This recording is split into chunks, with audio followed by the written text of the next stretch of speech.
Hey everyone, I just want to share something that I've been asked by a lot of people recently, and I believe that is actually something being stirred. I work with a lot of business owners and talk to a lot of coaches and consultants who hear what I'm doing and are just blown away. Say, man, I wish I could do that. That's like the dream job.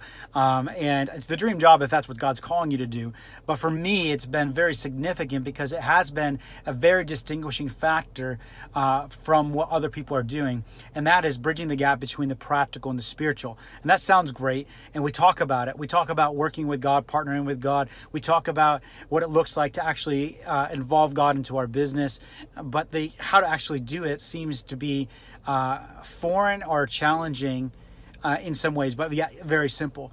And so I'm not taking long today, but I just want to share something that is very critical in this component or this aspect of helping other people navigate decisions while you're partnering in listening to Holy Spirit.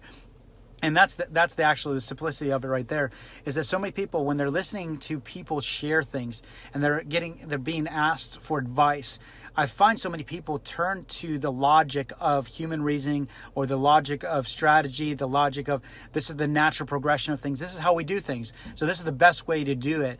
And it ends up being the same result that other people get as well, because you're just doing what everybody else does. We have been given this gift of the Holy Spirit, who is the inspiration of all inspiration. He is the one that reveals the heart of God, who is our comforter, who gives wisdom, who is a guide, who sees things that we don't even see.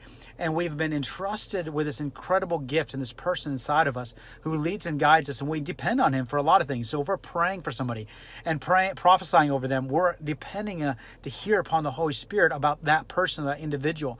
In the same manner, when we're dealing with work and business decisions, or people asking us for advice, may I really encourage you, may I plead with you to learn to tap in, to actually be aware of what God is saying as they're sharing it. Don't just lean on the natural progression of things, the natural answer, but actually stop as they're sharing. Just say, Holy Spirit, what are you doing?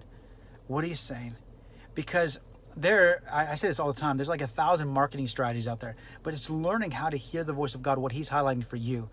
There are a lot of roads you can go down. You can different steps you can take, different approaches to life you can go.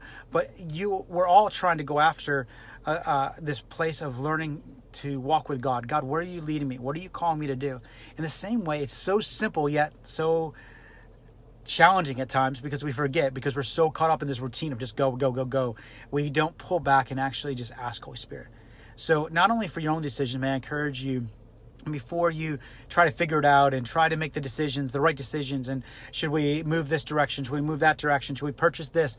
Just be aware, Holy Spirit, should we do that? Should I be meeting with that person?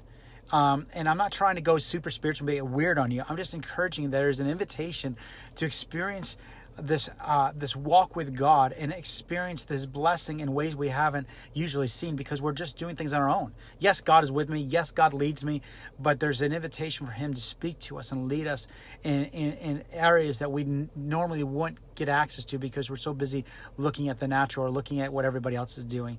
So whether you're coaching, consulting, talking to somebody, listening to somebody, learn how just to pull in and just say, Holy Spirit, what are you saying about that?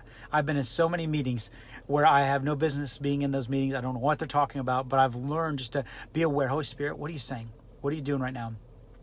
And I'm able to be aware of what he's highlighting and what he's doing, so I can help guide the conversation and the direction that these individuals are going after. So I really encourage you, just stop, be aware of what he's doing, ask the Holy Spirit, and believe that you're hearing him, because so many times we hear something, we're like, is that God? Maybe that's not. If we're asking him, we have the Holy Spirit inside of us. I really challenge you to start changing your language. Instead of saying, it might be God, it might be me, it might be God, but it's probably me. Change it to, it's probably God, it might be me. We have the Holy Spirit inside us. We're asking. We need to believe that we're actually hearing.